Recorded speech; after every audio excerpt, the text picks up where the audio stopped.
It's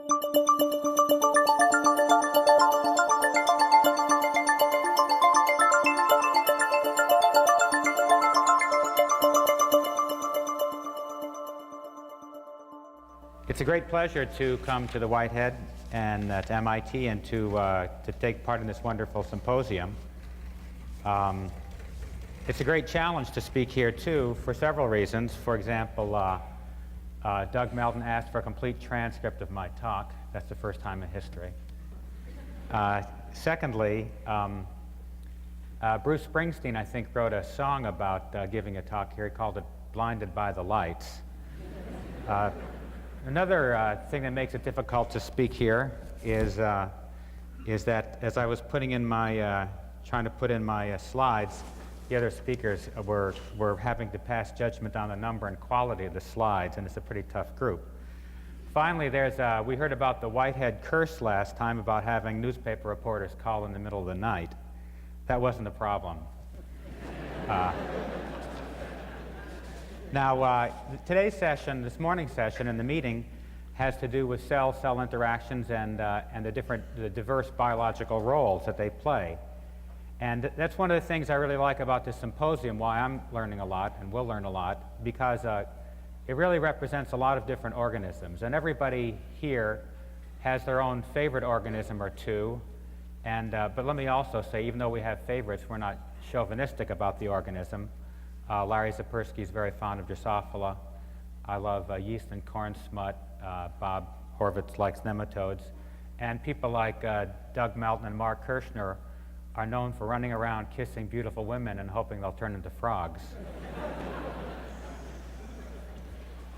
At any rate, I'm going to discuss the roles of cell signaling in two organisms, the familiar baker's yeast, budding yeast, and also a less familiar organism, one of the Basidiomycetes that Mike Brown mentioned yesterday, in this case, Ustilago maydis. And the first half will be on budding yeast, the second half will be on Ustilago maydis. And let me just say that in examining the life cycles of these organisms, what we're going to see is the roles of different types of molecular machinery in programming their life cycle. And the two molecular machinery that I'm going to talk about, the first one is regulatory proteins, and the second machinery that we'll talk about are cell signaling systems. So in both cases, we'll see the role and the interplay of gene regulators and cell-cell interactions in programming different parts of the life cycle. Also, I want to describe genetic control and, to some extent, environmental control of cell morphogenesis in these two organisms. And so there will be a lot of links between the two organisms. I'll probably present too much information, but I hope that the overview of these two organisms will come across. So the first organism you're familiar with is budding yeast. And there are three cell types in this organism. A cells mate with alpha cells mate with A cells, and the A alpha diploid's the product of the mating, and it does not mate with either cell type, but it undergoes meiosis. So these play roles in the life cycle of the organism, and the specializations of these organisms come about by natural alleles, MAT-A, which programs the A cell type, and MAT-alpha, which programs the alpha cell type. The mating type loci, alleles, code for three regulatory activities. Alpha-1 is a transcriptional activator. It's a positive regulator. It turns on transcription of alpha-specific genes. Alpha-2 is a negative as a repressor, which turns off A-specific genes. And A1 alpha-2 is another repressor, which turns off another set of genes, the haploid-specific genes. Just to demonstrate alpha-2, in an alpha cell, the alpha-2 protein is a repressor, and this is a low-resolution view, and it binds to the upstream region of all these genes, which are genes that are important for A cells to mate, receptors, etc., mating factors. So this is a low-resolution view of alpha-2. Here's a high-resolution view done by Cynthia Wohlberger and Carl Pebo's lab in collaboration with Sandy Johnson. Alpha-2 is a homeodomain protein which binds to DNA in essentially exactly the same manner as engrailed protein binds to DNA. Now, a particular regulator that I want to call your attention to, because something like it will show up in the second half of the talk, is A1 alpha 2, which is the molecular signature of this cell type, the A alpha cell type. A1 alpha 2 is a heterodimeric repressor. Work from Carolyn Gut and Sandy Johnson's lab shows that this repressor has two subunits, A1 and alpha 2, and it binds to DNA more or less in this manner. And in so doing, A1 alpha 2 represses many genes. It's a repressor with many target genes. It turns off transcription of HO gene. It turns off transcription of a whole herd of genes that are involved in cell signaling. That's important for haploids. It turns off a retrotransposable element, turns off genes involved in cell fusion, etc.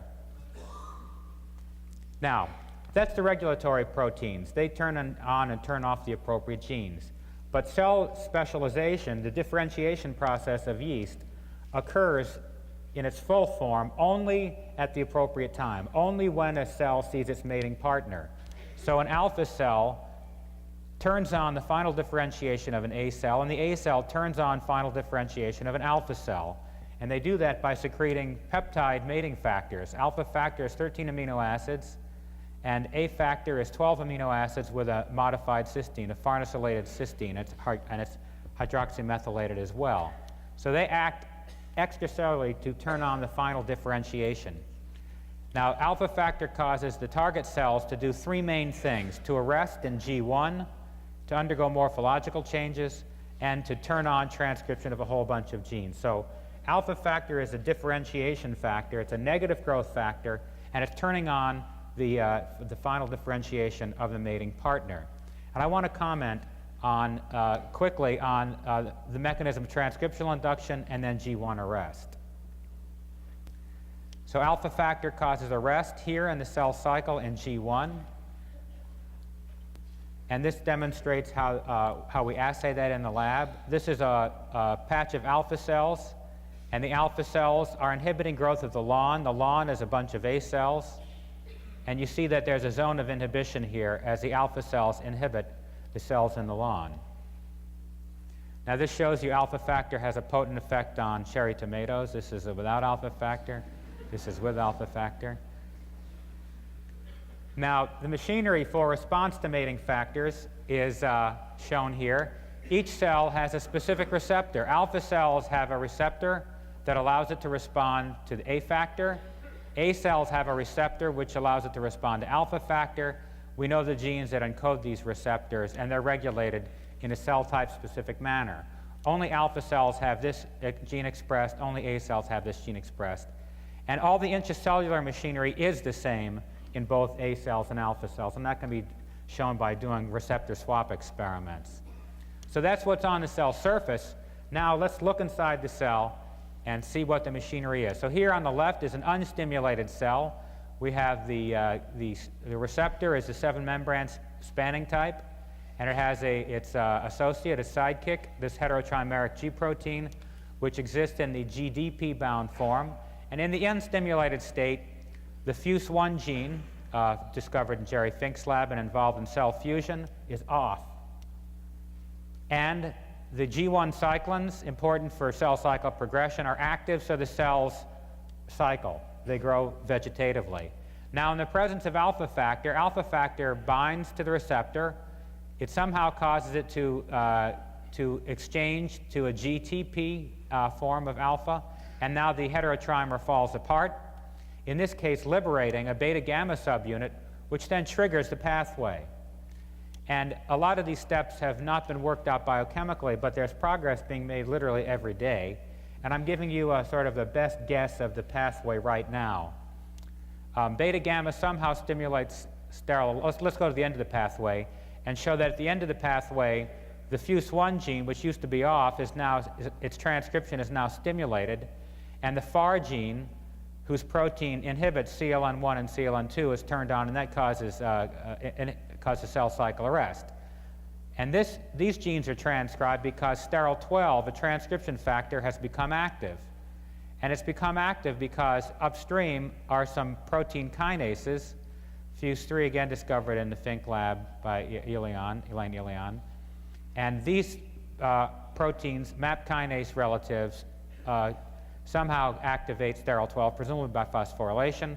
Sterol 7 is almost certainly the MAP kinase, and sterol 11, one can argue, is a regulator of sterol 7. It's another protein kinase. So beta gamma triggers a series of protein kinases to then activate a transcription factor, which then turns on transcription of a whole bunch of genes important for the mating process. So that's why the final differentiation occurs only at the right time, because the mating factors trigger that differentiation. Now, to progress from G1 to S, one requires protein kinase P34 with its appropriate cyclins. Likewise, to proceed from G2 to M, one requires an active protein kinase. And in budding yeast, there are G1 cyclins that are necessary for this activity. Now, I want to just say briefly, the reason for arrest in the yeast case is FAR, which is identified by Fred Chang. And now we know quite a bit about how FAR acts, and I don't have time to show you the data, but this is the essence of what we now know about the regulation and activation of FAR. Once again, there's a MAP kinase, sterol 7, which phosphorylates these MAP kinases. This has been shown now from Beverly Reddy, Gustav Ammer, and Kim Naismith. Somehow sterol 12 is activated. That turns on FAR. Now, the FAR protein by itself is not functional. Rather, FAR protein is phosphorylated by fuse3, as shown in my lab in vivo by Matthias Peter and in Gustav Ammer's lab in vitro. So FAR1 is phosphorylated. In its phosphorylated form, FAR1 is associated in a complex with CLN2 and CDC28. And it's this complex, so FAR then inhibits this activity, either by directly inhibiting the activity or by causing CLN2 to become unstable. At any rate, the important point is that FAR associates with these only when it's phosphorylated and thereby inhibits their function. Now, this is an overview of the cell signaling pathway. Jerry said we should find common features in these different signaling systems, and this is one way of thinking about it. An overview of the mating factor response pathway. In the presence of alpha factor, you have an activated receptor, and then there are a whole herd of protein kinases which act to phosphorylate in a cascade, but also there's some complex epistasis relationships in yeast, which indicate that maybe there's some phosphorylation of each other in complicated ways. At any rate, they then do a variety of things. They have multiple substrates. They have a lot of different targets, and so the cell can do a lot of things, including activating a transcription factor. And of course, a transcription factor can have multiple targets. Meanwhile, back at the ranch, the protein kinases can be turning off, can be involved in desensitization, adaptation. So you see that really with just a simple molecular machinery, protein kinases and transcription factors, one can program a cell to do a lot of different things. Now, the last part of the description of budding yeast, I want to give some comments about morphogenesis and how it's programmed genetically and how that can be influenced environmentally. The yeast cell, budding yeast, makes a bud, and this bud, the yeast cell has a lot of polarity, and that's reflected in the arrangement of the different cytoskeletal components. For example, actin filaments are arranged in this manner, and they're actin dots in the bud and near the neck. All cell surface growth is here, and that's presumably because this is orienting vesicles to be delivering their contents to the daughter bud. And then finally, there are microtubules, extranuclear microtubules, emanating from the spindle pole body, which point towards the new bud. How is that polarity of a yeast cell orchestrated or programmed? Well, it turns out that it was of immediate interest to us because it's different depending on the cell type. So in A cells or alpha cells, the first bud comes out like this, and the next bud typically comes out near the axis of where it had divided previously. In the A alpha cell type, in contrast, the next buds typically come out from the ends, or sometimes one comes near the junction. That's the bipolar pattern.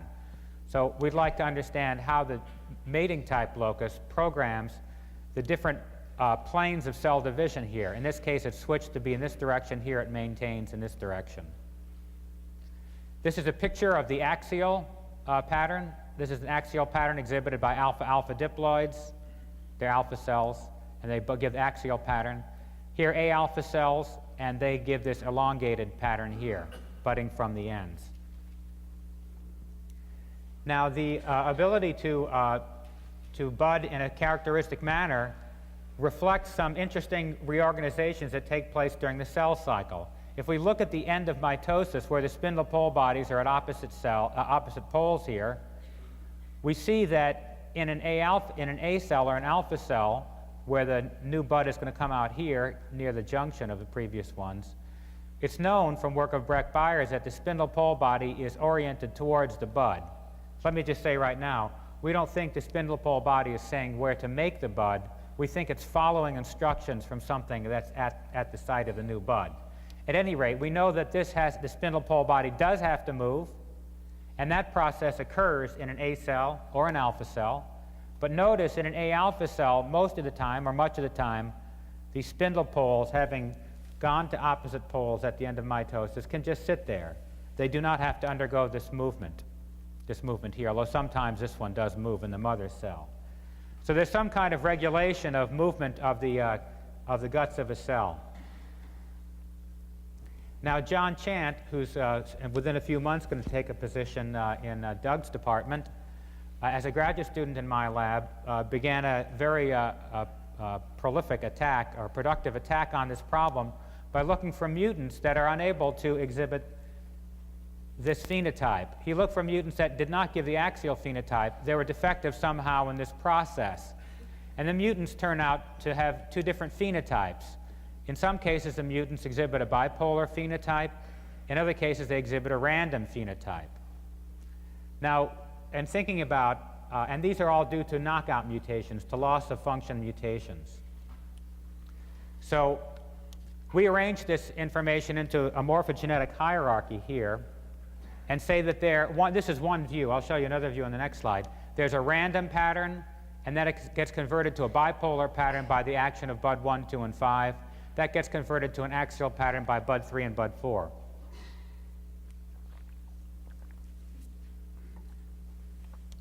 The major point I want to make here is that we can propose a hypothesis for why A cells, which give an axial pattern, differ from A alpha cells, which give the bipolar pattern, and that resorts to our knowledge that A alpha cells have a repressor, A1 alpha 2. So we can propose simply that A1 alpha 2, in addition to turning off HO and TY1 and transcription of many genes involved in the mating pathway, turns off bud 3 or bud 4. And you see bud 3 or bud 4 are necessary to give axial pattern. So if A1 alpha 2 represses bud 3 or bud 4, or somehow their activity, then one gets a bipolar response. So this shows how the mating type locus can control morphogenesis and the plane of cell division in yeast. And I'll come back to that with Ustilago.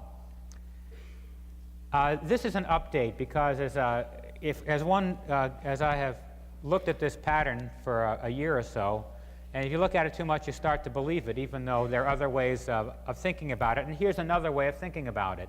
Another possibility is that there's, again, a bipolar pattern and an axial pattern, and the bud 3 and bud 4 are necessary to convert this to this.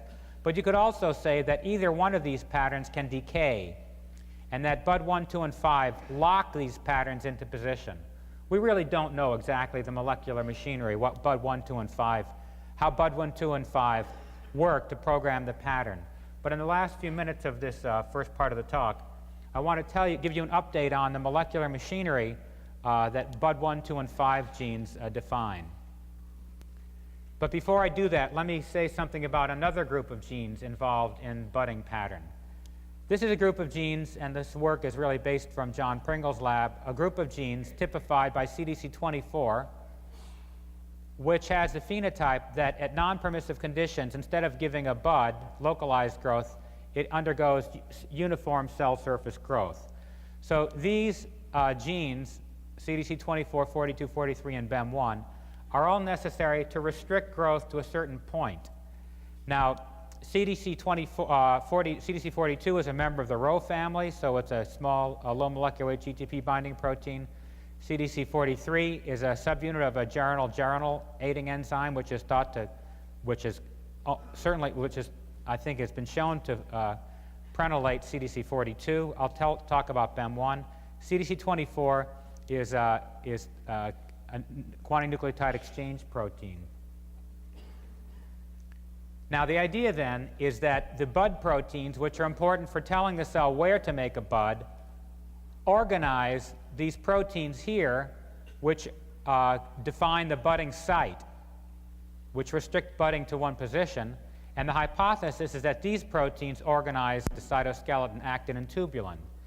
And we don't have any direct evidence on this, any biochemical evidence, but we in John Pringle's lab, that is Janet Chenevert in my lab and Kathy Corrado in Pringle's lab, sequenced BEM1 and showed that BEM1 has two SH3 domains which are thought to be involved in organizing actin, although they may not do it by directly binding to actin.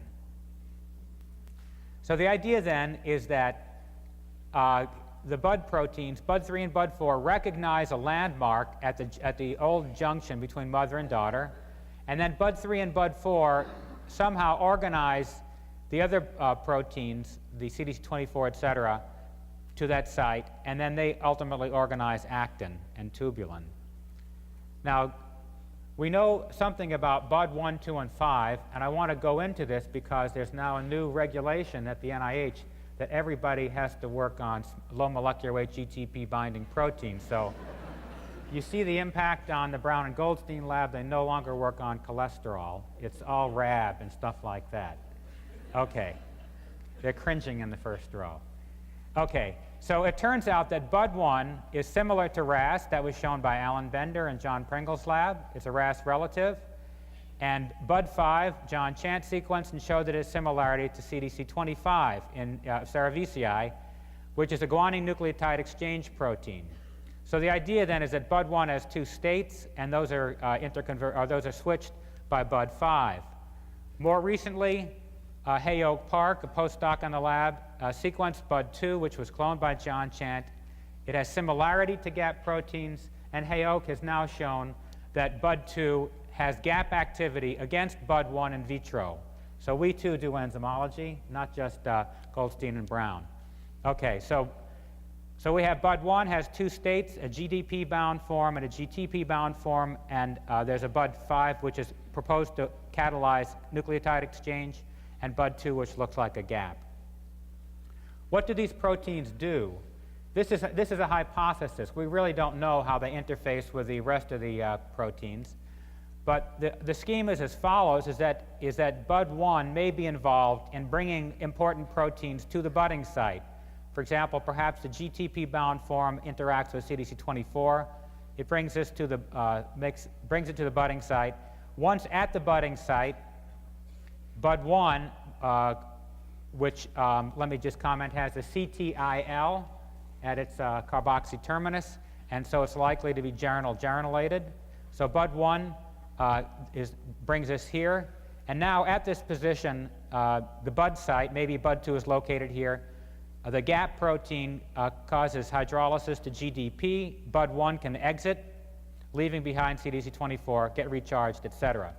So the idea is that there's a cycle of interchange between bud1 in two modes, which may be involved in assembling some process or in locking in some morphogenetic step at the budding site. That's the working hypothesis.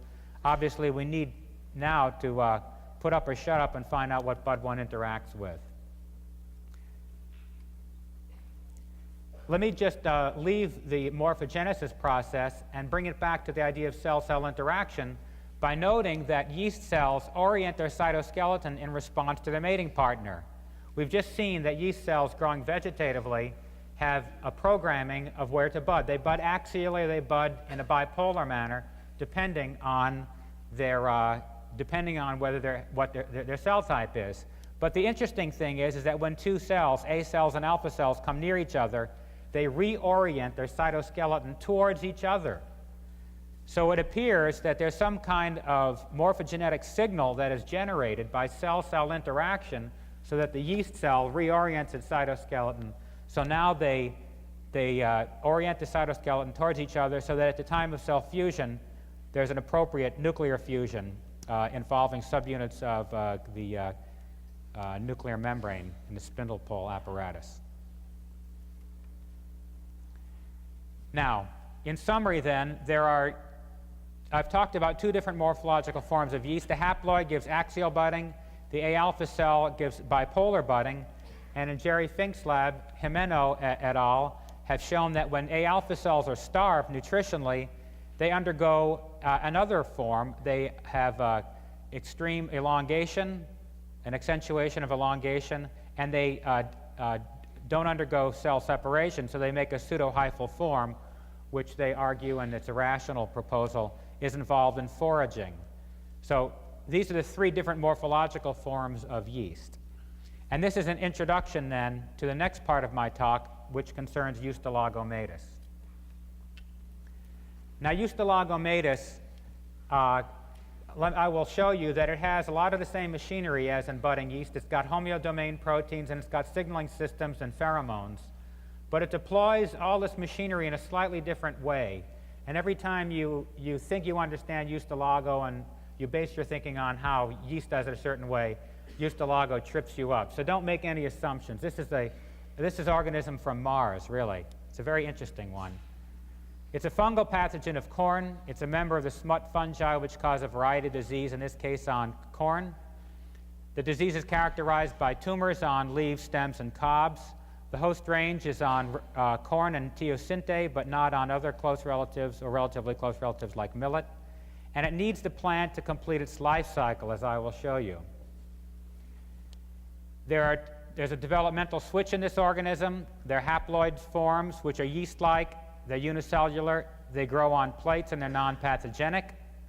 And they mate to form a dikaryon, which is filamentous. This is the pathogenic form, and it needs a plant to complete its life cycle. I'll go into detail in a moment, but there are two life cycles that are needed, two mating type loci that are required that govern its life cycle. The A locus has 2 alleles, A1 and A2. The B locus has 25 alleles, B1 through B25. And in order to complete its life cycle, cells have to differ at both loci. And the work on Ustilago, there's been a rejuvenation or inflorescence on this organism by these people. Sally Leong and Madison developed transformation. Flora Bonwet at UCSF has been doing genetic analysis and cloning the mating type loci, as have these other people, and done other work I will show you. Regina Common has been cloning the mating type locus partially in collaboration, and has also cloned and characterized the A locus. So these are the people that are responsible for a lot of information about this organism in the last 5 years. All the photos I will show are taken by Flora Bonwet. This is a haploid form of Ustilago. It's more elongated than cerevisiae. And here's a bud, and you see it has 1 nucleus. After mating, there's a filamentous form produced, and you see this filament has 2 nuclei. It's a dikaryon. And here is a whole bunch of more filaments. And this is an assay on Petri plates where where filament formation is seen by formation of these white fluff. Here are more filaments. Now, this is a very interesting photos which show a haploid cell here. You see its haploid nucleus. And here you see some cells that are mating. Here's 1 nucleus, here's another nucleus. Here's a dikaryon here. And this shows an intermediate in the mating process. So the cells mate with each other to form the dikaryon.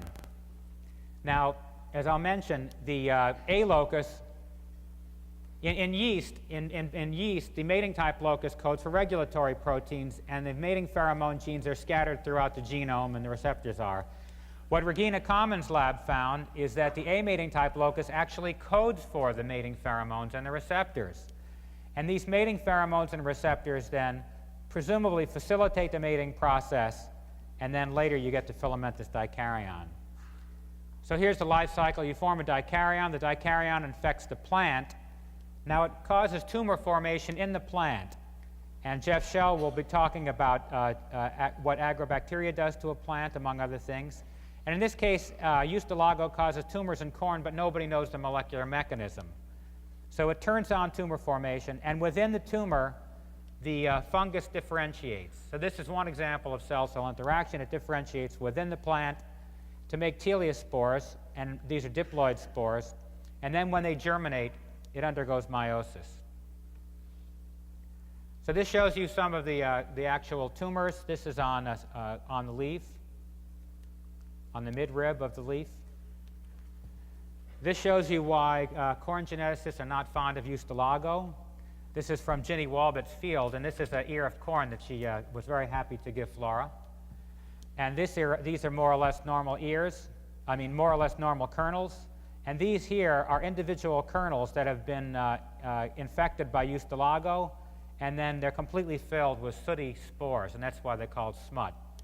And when young ears of corn are infected, they're actually a delicacy. But obviously, this is no delicacy. This shows tumors on a leaf, and you see that the tumors are formed, and there is also induction of anthocyanin. These are now some thin sections, and this beautiful color here is the anthocyanin, the purple color. This is the plant cell here. And this is now plant cells once again, but you see threads of the infecting fungus, and these are teliospores being formed here. These are later stages of teliospore development and the final stage of teliospore development. So there are two steps in the life cycle that describe where there are cell-cell interactions. First of all, the fungus induces the plant to make a tumor, and then within the tumor, the host induces the fungus to differentiate, to undergo nuclear fusion and to differentiate into the teliospore. In no case are these signals known here. What we do know from the work of from cloning by Froliger and Leong and by cloning and sequencing from Regina's Commons lab, that the A locus codes for a mating factor and a receptor, and A2 allele codes for another receptor and another mating factor. And as Mike Brown mentioned yesterday, the prenylation was discovered on fungal mating factors of a different Basidiomycete. Tremella mesenterica was one of them, a truly obscure organism where not too much work is done on the biology. At any rate, so this Ustilago is also a Basidiomycete, and lo and behold, it has mating factors which have all the hallmarks of those farnesylated mating factors. They're short, they have the Cax box on the end, and it's not a leucine. Okay, the codes for components of a pheromone response pathway, presumably important for cell fusion. Now that's just like yeast, except that the genes are at the mating type locus. Now this is a surprise. These pheromones and the response system are important for maintenance of the filamentous state. This is not obvious. So they're necessary for maintenance of the filamentous state. So the dikaryon needs to signal itself to maintain this state here. And the reason we know that is from Flora Bonwet's observation that the A locus is necessary for maintenance of filamentous state. Doubly heterozygote strains are filamentous. Strains that are homozygous for A are non-filamentous. So somehow the pheromones are triggering the proper morphological differentiation. We know that autocrine responses occur in a lot of cancer cells, and I don't know how common it is in normal cells, but it's something that I'm staying tuned for since it's cropped up here. Now, the signal transduction pathway in this fungus, we think is going to be similar to that in budding yeast and in fission yeast.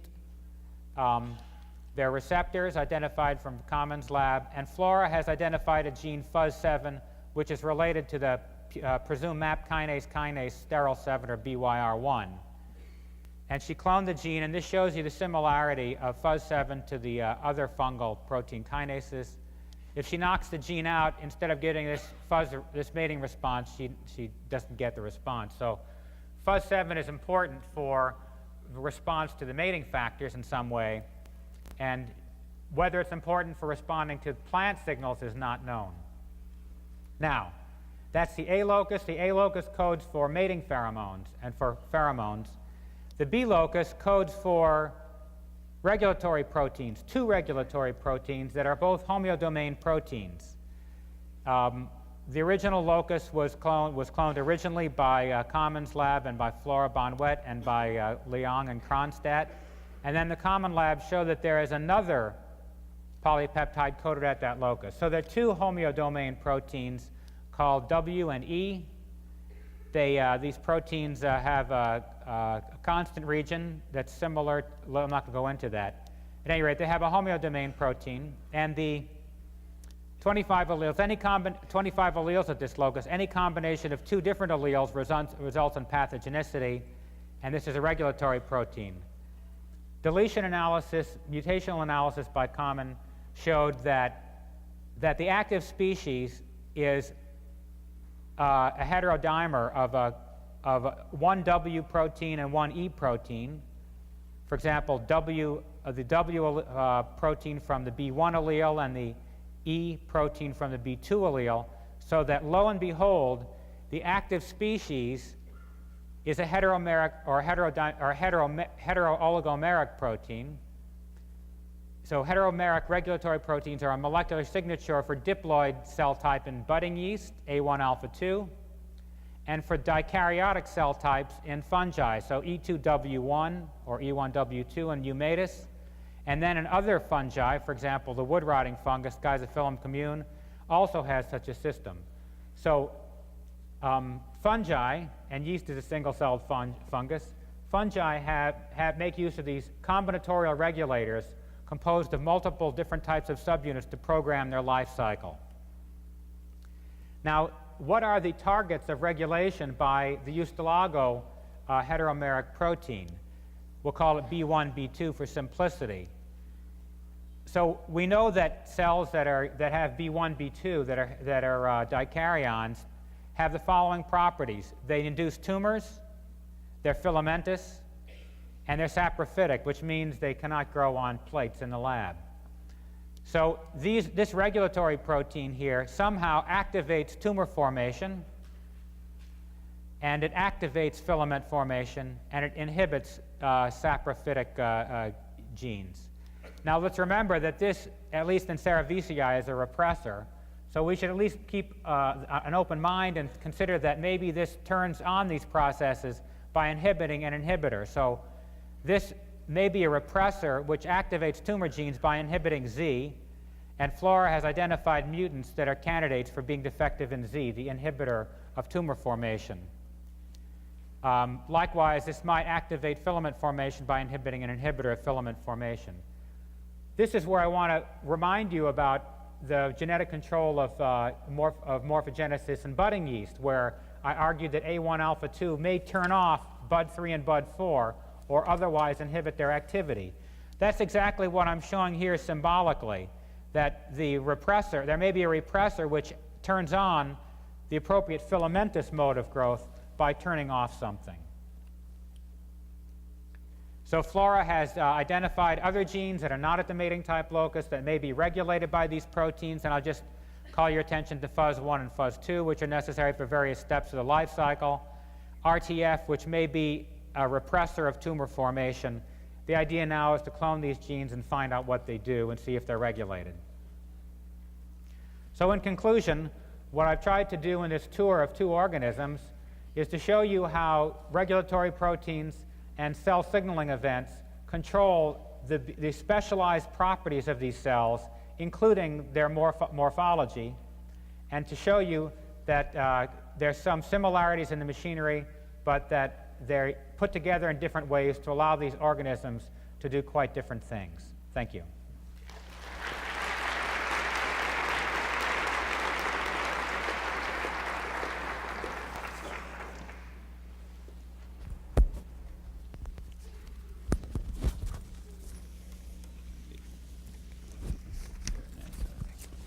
Thank you, Ira, for that very nice talk. Our next speaker is Bob Horvitz, who is here, and we'll talk about the genetic control of cell signaling and C. elegans.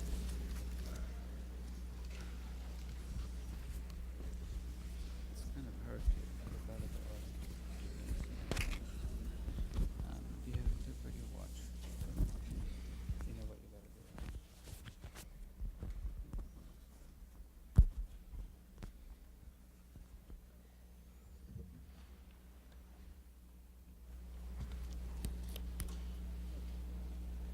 Okay, as Doug said, what I'm going to do this morning is describe two aspects of the development of the nematode C. elegans, two aspects specifically that are regulated by cell interactions. First, I'm going to discuss a mesodermal cell migration that is controlled by a long-range signal from another tissue, the gonad. And then second, I'll discuss the development of the vulva of the hermaphrodite, which also involves a signal from the gonad. The first slide shows the organism. Our studies of both vulval induction and mesodermal migration derive from a long-standing interest in the egg-laying system of C. elegans. C. elegans lays eggs through its vulva, which is located right here. And if you look at the egg-laying system, you can see that it basically consists of four components. First of all, the uterus, which stores eggs. Secondly, the vulva, which is the opening through which eggs are laid. Thirdly, a set of vulval and uterine muscles. When these muscles contract, the uterus is contracted, squeezing the eggs within, and the vulval uterine opening is forced open, forcing the eggs out. These muscles are innervated by a pair of neurons known as the HSNs, which drive egg laying. Now, a few years ago, Jim Thomas, who was a postdoc in the lab and is now on the faculty at the University of Washington in Seattle, Jim discovered a mutant in which the egg-laying system can be displaced. For example, here we see this mutant, DIG1, displaced gonad. The egg-laying system is looking a little bit like a biplane. That's not too accurate. Here in the wild-type animal, we can see it located near the mid-body position. And here's an example of a displaced gonad that's displaced anteriorly up to this position here. Now, what Jim discovered was that, interestingly, DIG1 animals with displaced gonads of this sort can lay eggs. And it turns out the reason that they can lay eggs is that all of those other components are similarly displaced, and the reason that they're displaced is that the development of these other components is controlled by signals from the gonad. And so what I'm going to focus on today is how the gonad controls specifically the development of the vulva, again the opening, and the vulval and uterine muscles. I'll start with the muscles. There are 16 vulval and uterine muscles, and they are derived from two sex myoblast cells known as the SM cells. The vulval and uterine muscles are located 8 on each side of the animal, and each of these 8 is derived from a sex myoblast, an SM cell, located on each side. The two SMs are generated posteriorly. Actually, both of them are derived from a single postembryonic mesodermal blast cell called M, which undergoes a number of rounds of division so that we get one SM on each side of the animal. And the SMs then migrate, and you can see they migrate anteriorly about a quarter of the length of the animal until they reach a position midway in the developing gonad. After this point, each SM divides 3 times, generating a total of 8 descendants, 4 of which become vulval muscles, 4 of which become uterine muscles. In DIG1 animals, the migrating SMs migrate to the position of the displaced gonad. And this can be true even when the gonad is displaced not only anteriorly, but also dorsally. And in this kind of situation, we see the SMs going all the way forward and then up. This observation suggested that perhaps the gonad is attracting these migrating cells. Jim Thomas and later with Michael Stern, a postdoc who is now on the faculty at Yale, Jim and Michael tested this hypothesis using a laser microbeam to ablate the gonad. These animals are very small. They're also transparent, so we can see inside them. We can see single cells, and if you can see a cell, you can kill it with a laser. The laser basically looks like that, and we just shoot the laser in through the epi-illuminator of a microscope, focusing it down to the specimen on a slide, and the resolution of the laser is very small. Here, for example, you may or may not be able to see a single cell in the tail, and the size of the, essentially, diffraction-limited beam that can be used to kill inside the animal any cell. When this experiment was done, for example, destroying the gonad in a dig-1 animal, what was found was that the SMs now no longer migrate to where the gonad was. In other words, the gonad is attracting these cells.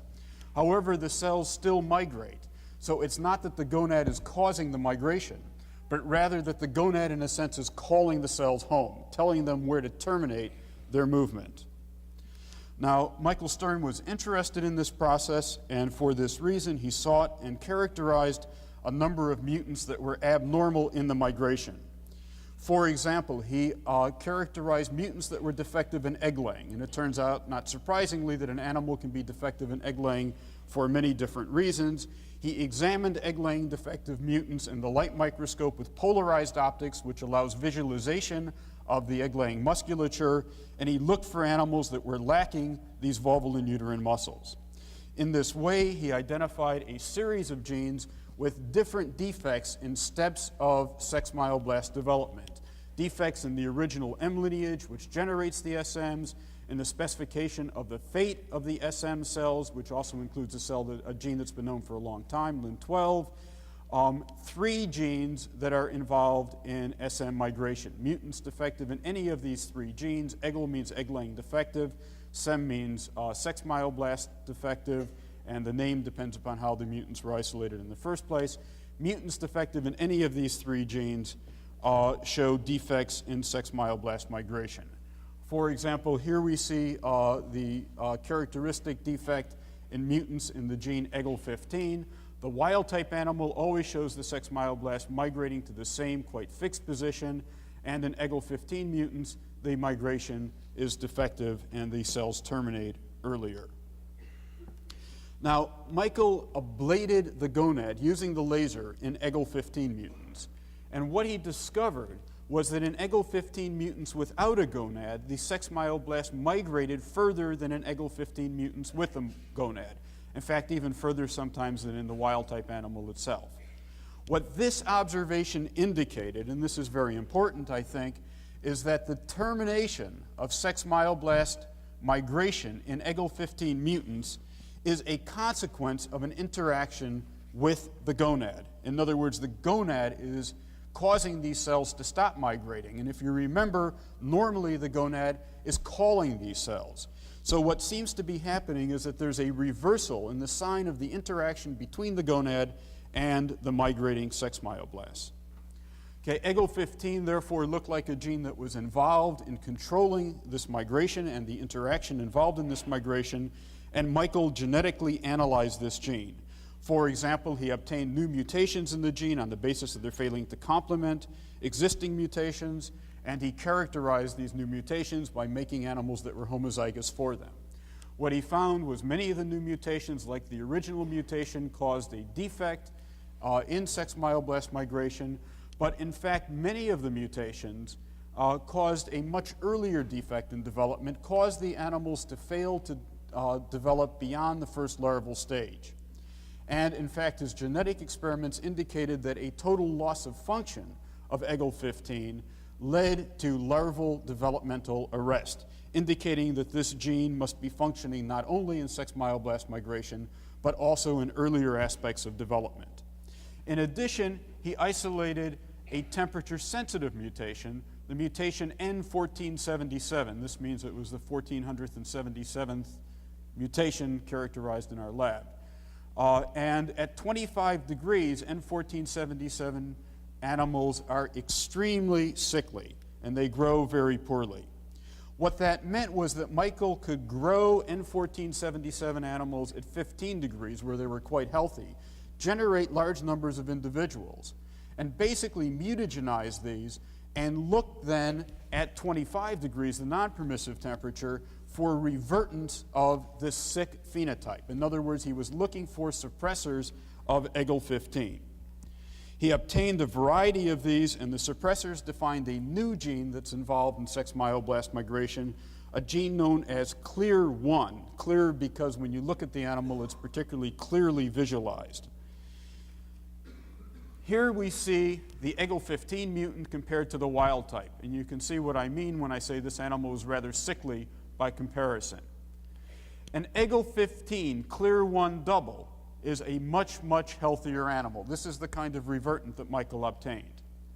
Now, what was interesting was that when clear 1 mutations are separated from EGO15, the clear 1 mutation alone results in a very sickly animal. What this means is that EGO15 and clear 1 mutations are mutually suppressive, and this suggests that these genes may be controlling antagonistic processes. Operationally, what this meant was that Michael could use clear 1 mutants and seek suppressors of these mutations. We know, for example, from this experiment, the one suppressor of this kind of mutation is EGO15. So he could get more EGO15 mutants by suppressing clear 1. So he identified suppressors of clear 1, indeed got more EGO15 mutants, and also identified a variety of other cells on the basis of this experiment. And through these kinds of experiments, he identified, in fact, a total of 7 interacting and antagonistic genes that are involved in sex myoblast migration. One of these genes, a gene called SEM5, turned out to clearly be involved in sex myoblast migration because when the mutation in this gene was separated from clear 1, it led to a premature termination of sex myoblast migration, just as EGO15 and the other mutants that I referred to earlier. So he's got new mutants defective in sex myoblast migration by getting suppressors of suppressors, and one of the genes, and the one I want to focus on in this talk, is the gene SEM5. The reason I want to focus on it is that it turns out that SEM5 is involved in signal transduction not only in sex myoblast migration, but also in vulval induction. And so to tell you about its role in vulval induction, I'll turn now to the process of vulval induction because, in fact, vulval induction has been studied much more extensively than sex myoblast migration, and we know a lot more about both the genes and the protein products that they encode that are involved in this process. Let me start with a description of vulval development, and particularly a model for vulval development that I should say has been in many regards developed by Paul Sternberg, who was a graduate student in our lab and is now on the faculty at Caltech. Vulval development involves a set of 6 cells shown here that are located along the ventral side of the animal below the developing gonad. These cells divide, they undergo a series of divisions and morphogenetic changes until the vulval opening is formed as seen here in the adult. If we describe these cell division patterns formally by a cell lineage pattern, we can see that the 6 cells undergo basically 3 distinct kinds of patterns of divisions. One cell generates 8 descendants. This pattern is called the primary pattern. 2 of the cells generate 7 descendants each and are said to undergo the secondary lineage. These 22 descendants are the cells that form the vulva itself. These 3 cells, called P3, 4, and 8P, because they're the posterior daughters of cells known as P3, 4, and 8, these 3 cells divide once each in what's called the tertiary lineage, and these descendants are non-vulval descendants. They don't form part of the vulva. Now, if we look at what is currently believed to be the best model for vulval development, we see, as shown in this slide, that there seem to be 3 sets of cell interactions that are involved. And basically, I won't go through the details. The basis of this model has been published, certainly in much detail, but just outline the idea. The idea is that there are a set of 6 equipotent cells. Each of these cells could express any of the 3 fates, the 8 descendant, 7 descendant, or 2 descendant, the primary, secondary, or tertiary fates. Which fate each cell expresses depends upon cell interactions. One of these interactions is an inductive interaction, a single cell in the gonad known as the anchor cell, and I should say this is a different cell from the cells in the gonad that control the sex myoblast migration. A single cell in the gonad appears to send a spatially graded signal that can act at a distance. Where that signal is strong, the nearest precursor cell expresses the primary fate. Where the signal is weaker, cells express the secondary fate. And where the signal is weaker still or non-existent, cells express the tertiary fate. That's the inductive signal, and it's inductive signaling that's going to form the basis of most of what I'm going to talk about in the rest of the talk this morning.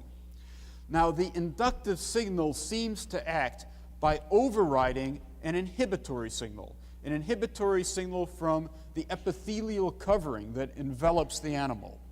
And this epithelium, the syncytial hypoderm, seems to inhibit all of these cells from expressing vulval lineages. And what the inductive signal does is overcome this inhibition. Okay, so I think that's actually a very important thing to think about, because what it indicates is that these cells that are induced by the anchor cell to undergo vulval development do indeed have that potential intrinsically, but are prevented from expressing it by an inhibition from another tissue. This sounds very analogous to what we've heard about from Doug Melton in his remarks this morning, where he is telling us that neural induction, which is induced by the mesoderm, may in fact be inherently a potential of the cells that normally become neural cells, but that the mesoderm might be inhibiting an inhibition. Okay, same kind of picture here. The anchor cell seems to induce vulval development by inhibiting an inhibition. The third interaction that's involved here is essentially a lateral signaling amongst the 6 precursor cells, such that a cell that is expressing the primary fate causes its nearby neighboring cells to express the secondary fate. Together, these 3-cell interactions result in the characteristic pattern of cell fates 3-3-2-1-2-3.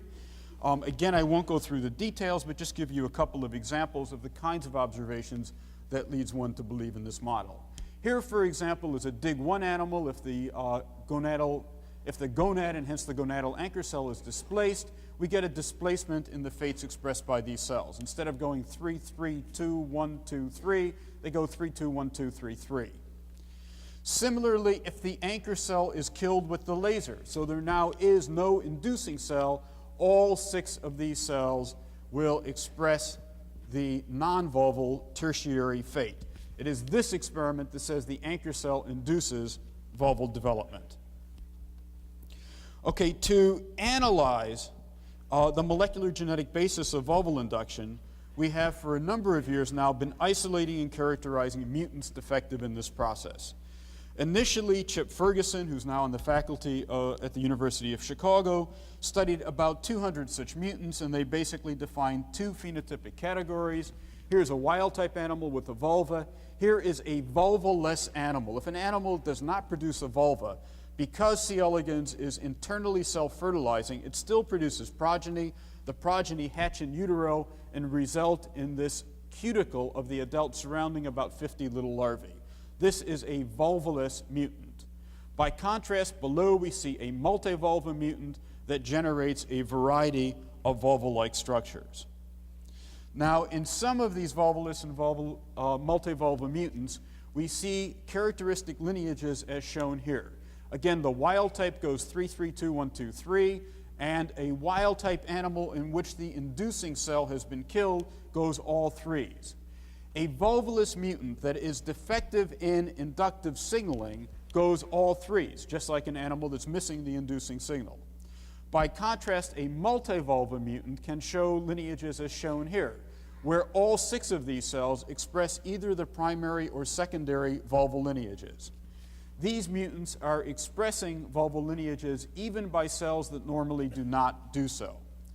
Mutants with these kinds of cell lineage characteristics are mutants that we believe to be abnormal in cell signaling, because we know that which of these 3 fates each of these 6 cells expresses is controlled by cell signaling. So we postulated, in fact, that these were cell signaling mutants, and as you'll see in a minute, this hypothesis seems to be quite valid. To focus on the pathway of cell interaction, Scott Clark, a graduate student in the lab, started with a MUV mutant that we believe to be defective in cell interactions, a mutant abnormal in the gene Lin15, and isolated suppressors of this mutant. So, for example, here's a Lin15 multivulva MUV mutant, and he obtained 156 non-MUV revertants. Of these, when these mutants were separated, 80 of them led to a vulvaless phenotype. That indicated that these 80 mutations were perturbing vulval development, and therefore that the genes involved were likely, the genes defined in this way were likely to be genes that were in fact involved normally in vulval development. He characterized these 80, 37 proved to be mutations in 9 genes we knew about, 43 defined 9 new genes. The 9 new genes are listed here, and today I'm going to focus really on 2 of these genes, LET60 and SEM5. SEM5 I've already mentioned from the sex myoblast, in the context of sex myoblast migration. LET60, which has also been analyzed in Paul Sternberg's lab at Caltech, particularly by Min Han, who was a postdoc there. LET60 was found by Min Han to encode a RAS protein. What I'm going to tell you about first are some genetic studies of LET60 and then turn to some molecular studies. The genetic studies have been done both by Scott Clark in our lab and also by Min Han in Paul Sternberg's lab. And basically what they found was that LET60 alleles are of 4 classes. So these are 4 different classes of mutations in this RAS protein. First of all, there are mutations that activate the protein. They lead to a dominant multivulva phenotype. In other words, they cause an activation of the vulval pathway. There are mutations that partially inactivate this gene, and they cause a recessive vulvalous phenotype. In other words, they block this pathway, and if the mutations are stronger, they can cause lethality. There are also dominant negative kinds of mutations that lead to a dominant vulvalous recessive lethal phenotype, and there are mutations that fully inactivate this gene that lead to a recessive lethal phenotype. If we look at the lineages of these mutants, we see, for example, that both classes, dominant and recessive, of the vulvalous mutants have the characteristic of mutants that are defective in inductive signaling. Okay? So what this says is that turning down this gene leads to a block in the inductive signaling pathway. By contrast, the multivulva mutants in LET60, the ones that by genetics activate this gene, cause all 6 of these cells to express vulval lineages. And they do so even if the gonadal anchor cell has been killed. In other words, even if there is no signal, even if the whole gonad has been killed. Okay, so these RAS activation mutants lead to a constitutive activation of the vulval pathway. Together, these 2 observations, turning down the gene blocks the pathway, activating the gene constitutively activates the pathway. These observations indicate that LET60 acts as a genetic switch in vulval induction, when on, leading to an active inductive pathway, when off, causing a block in the vulval pathway and leading to these alternative cell fates. These observations obviously are nicely complementary to biochemical studies of RAS proteins that indicate that these proteins function as biochemical switches. Now, Greg Beitel, a graduate student in the lab, was interested in learning the molecular nature of the various classes of LET60 alleles. I already said that the LET60 protein, as found by Min Han, encodes a RAS protein. You can see here that it's really very strikingly similar to human RAS. This is a comparison, for example, to human NRAS, and here at the C-terminus, a comparison to human KRAS.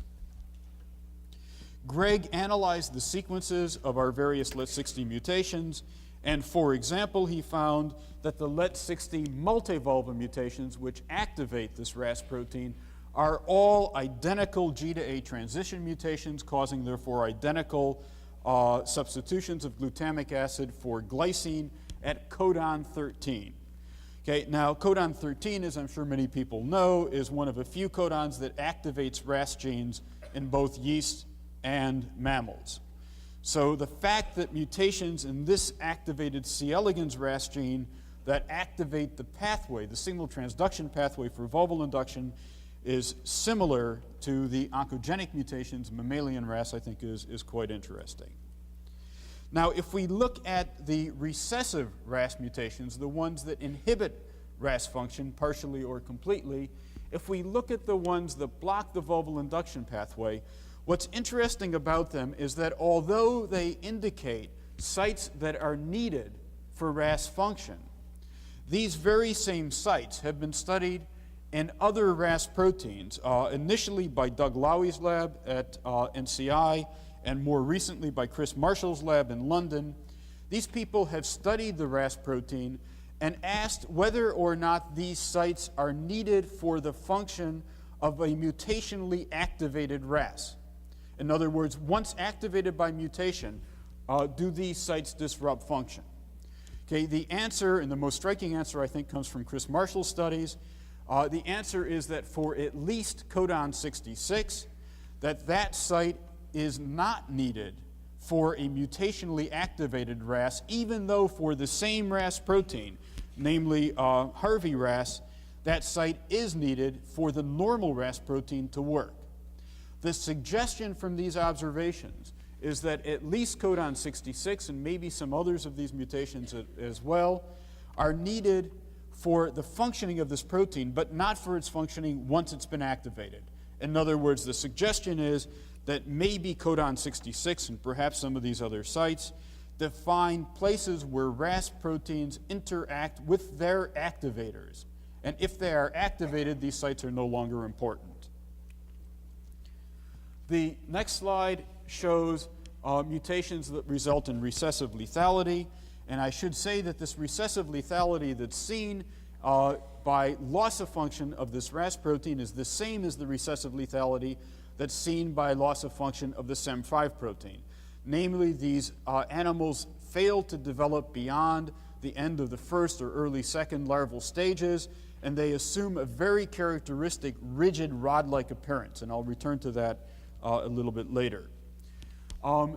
These recessive lethal mutations, the most interesting of them, I think, is the one that affects codon 37, which is in the so-called effector domain of RAS, and this is a region that's needed for the activity of RAS, whether or not that RAS is mutationally activated. Okay, let me turn at this point to the SEM5 gene, which I've already said was identified independently by Michael Stern studying sex myoblast migration and Scott Clark studying the signal transduction involved in vulval development. Together, they identified 6 different alleles of this gene. 3 of them were identified by Scott on the basis of vulval development, and those 3 all also have striking effects on cell migration. The other 3 alleles were identified by Michael Stern as perturbing sex myoblast migration, and these 3 appear generally to be weaker alleles, and they do not seem to have very major effects on vulval development. Again, these mutations, the loss of function mutations in SEM5, result in this characteristic rod-like larval lethality, indicating that it, like LET60, functions not only in these late signal transduction pathways, but also in an earlier developmental process. If we look at the vulval phenotype of mutations perturbed in SEM5, we see again this characteristic non-induced phenotype, indicating that mutations in SEM5 block vulval induction. Scott Clark and Michael Stern cloned and sequenced the gene, and what they found was that it encodes a protein that consists almost entirely of sarcomology regions. These are in the order SH3, SH2, SH3. Sarcomology regions are non-catalytic domains that have been found in a variety of single transduction proteins that are regulated by protein tyrosine kinases. SH2 domains bind directly to phosphotyrosine-containing proteins, to the phosphotyrosine residues, in fact. And as Ira Herskowitz has alluded to, SH3 domains can interact in some way with the cytoskeleton and also probably with other proteins. As I'll show in a moment, this C. elegans SEM5 gene is strikingly similar to a human gene known as GRAB2. GRAB2 binds phosphotyrosine residues in the human EGF receptor, and it was identified by Yossi Schlesinger's lab. Schlesinger and Michael Stern have collaborated recently and shown that human GRAB2 can rescue C. elegans SEM5 mutants, indicating that these genes are not only structurally but also functionally similar. Now, Scott Clark sequenced these 6 alleles of SEM5 Two of them, it turns out, alter conserved Gs within splice sites and presumably cause aberrant splicing. Two of the others affect the two different amino-terminal and carboxy-terminal SH3 domains. And they affect conserved residues within these domains. Actually, you can see on this slide also the similarity between GRAB2 and SEM5 in both the amino and the carboxy terminal SH3 domains. A mutation in either of these SH3 domains can decrease SEM5 function. What this indicates is that both of these SH3 domains are needed for function. In other words, even though there are similarities between them, they are not functionally redundant. And in fact, this concept is confirmed in some sense by really looking in detail at the two SH3 domains. One can see that although they're both clearly SH3 domains, they in fact are not all that highly similar to each other, again indicating that they probably function distinctly. The final two mutations that Scott identified affect adjacent residues within the SH2 domain. And again, you can see here how similar the GRAB2 sequence is to the SEM5 sequence. And what this indicates is that these conserved residues are presumably important for the function of SH2, which is involved in phosphotyrosine binding.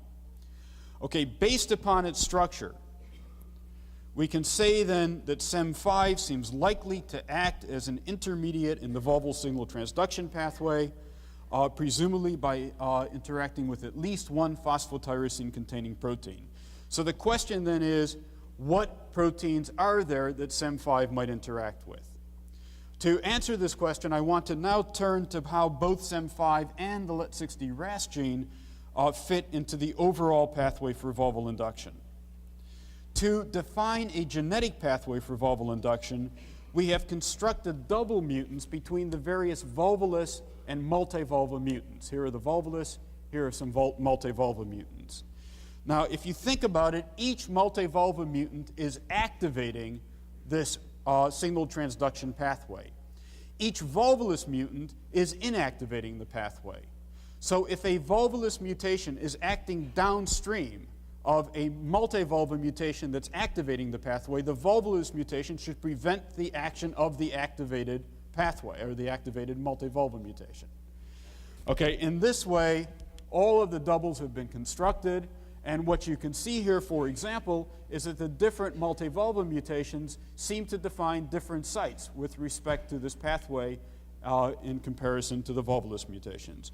For example, it appears that most of these Vol genes are acting downstream of Lin15 and upstream of Lin1. Together, these kinds of experiments have indicated a formal genetic pathway, an order of gene action within the vulval signal transduction pathway, which is shown here. Combining this formal genetic pathway with what is known from studies of both the structure and function of these genes, we believe that a plausible molecular model for the signal transduction pathway is as shown on this slide. We start out here with the signal, which we believe is encoded by the gene Lin3. Paul Sternberg's lab has found that Lin3 encodes a protein that is similar to mammalian growth factors EGF and TGF-alpha, that the Lin3 gene is expressed in the anchor cell, the cell that induces vulval development, and for this reason it seems likely that Lin3 encodes a growth factor-like inducing signal. This signal presumably acts on the LET23 receptor tyrosine kinase. This gene has been characterized molecularly in a collaboration between Paul Sternberg's lab and that of Oshima in Japan. This receptor tyrosine kinase is of the EGF receptor family and therefore seems likely to be the receptor for this growth factor-like molecule. SEM5, based on the genetic studies, acts between Lin15, which causes a MUV phenotype, and Lin1, and LET60, gain-of-function mutations in which cause a MUV phenotype. And given its structure, we think it's very likely that SEM5 is acting by binding to phosphotyrosines on this receptor tyrosine kinase. SEM5 may well act via a second gene that's in this part of the pathway, a gene called LET341. LET341 acts upstream of the LET60 RAS gene, which again is involved as a genetic switch in this pathway. LET60 RAS interacts with, and from some of our studies and also those from Paul's lab, may well act upstream of, but we're not totally sure of this yet, a gene called LIN45, which Paul's lab has very recently shown encodes a RAF protein. Our lab is currently working on both LIN1 and LET341 to molecularly clone these genes, and both our lab and Paul Sternberg's lab has cloned LIN15. LIN15 turns out to be a complex genetic locus that encodes that contains two genetically distinct functions that encode two molecularly distinct proteins, and these proteins both seem to be novel in sequence. Now, in addition to the genes shown on this slide, our lab has been identifying and characterizing additional genes in this pathway. For example, Kerry Kornfeld, a postdoc in the lab, and Greg Beitel have systematically been seeking genes that act downstream of LET60. As I discussed before, such genes can be identified because genes that block the action of an activated RAS protein will prevent the expression of the multivulva phenotype caused by such a activated RAS protein. So what they've been doing is looking for suppressors of the multivulva phenotype caused by activated RAS. So far, they've identified 43 such suppressor mutations. These mutations define 22 genes. One of these genes is LIN45, and in fact, it's on the basis of the identification of this gene in this way that we think that it's likely to be acting downstream of RAS. If we look at what they've done so far in characterizing these genes, three of them, besides LIN45, three new genes stand out as quite intriguing. One of them has this characteristic rod-like larval lethal phenotype, which is seen for basically all of the genes in the vulval signal transduction pathway. And so we think it's very likely involved in this and also the earlier larval step that these other genes function in. Two of these genes lead to a vulval defect per se, so again, we think it's very likely these genes are involved in vulval development. So together, we think that these experiments have now identified three new genes that act downstream of RAS in this signal transduction pathway. Similarly, Jeff Thomas, a graduate student in the lab, has been genetically analyzing the beginning of this inductive pathway. Jeff's studies, combined with earlier work by Chip Ferguson in the lab, have now identified a set of 13 genes that act to negatively regulate the entire vulval transduction, signal transduction pathway. In a formal sense, these genes behave like tumor suppressor genes. And what I mean by that is that loss of function of these genes lead to the same phenotype, the multivulva phenotype that one gets with a gain of function, for example, by RAS. RAS activation leads to multivulva. Inactivation of these genes leads to multivulva. Okay, the same phenotype as RAS activation.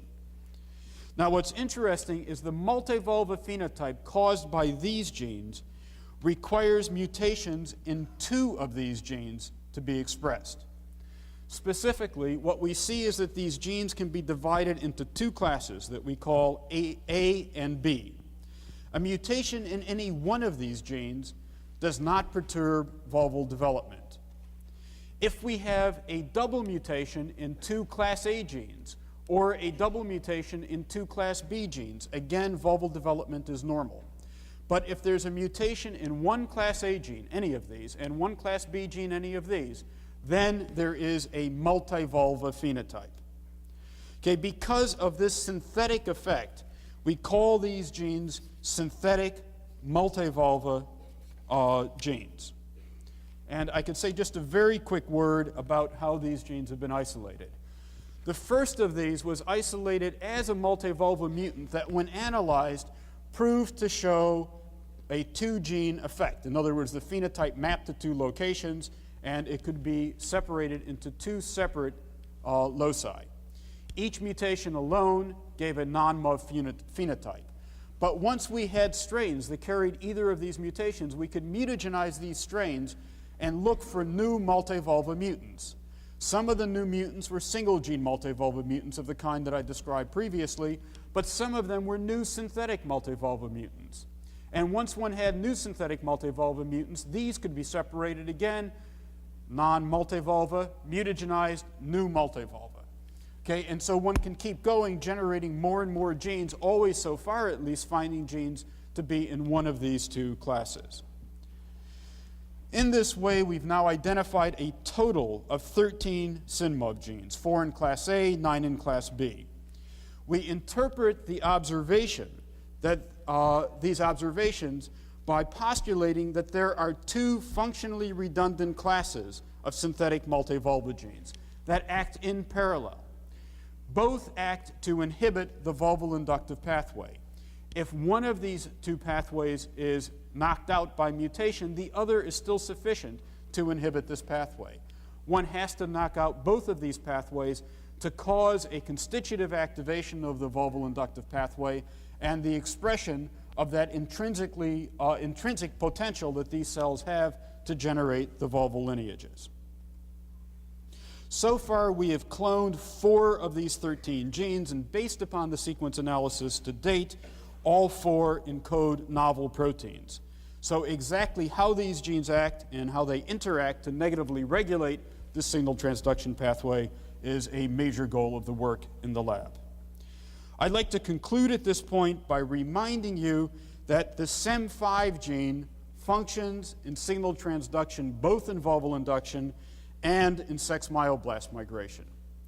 In addition, we have some evidence that the CLEAR1 gene is also involved in both of these pathways. Of the other genes that we've characterized in both pathways, they seem to be separate. In other words, they affect one pathway but not the other. And we can sort of diagram this as shown here. So what that means is that sex myoblast migration apparently uses a different signal, not the LIN3 growth factor, and a different receptor, not the LET23 tyrosine kinase, and probably a different effector molecule, not the LET60 RAS gene. However, given the SH2 domain of SEM5, we assume that there is a tyrosine kinase involved, and one of the major questions for future work then is to identify all of the other genes that are involved in each of these two signal transduction pathways. What we hope then is to define complete pathways for both of these, and in addition to reveal in this way the degree to which these and other signal transduction pathways in C. elegans use both specific and shared gene functions. And I thank you.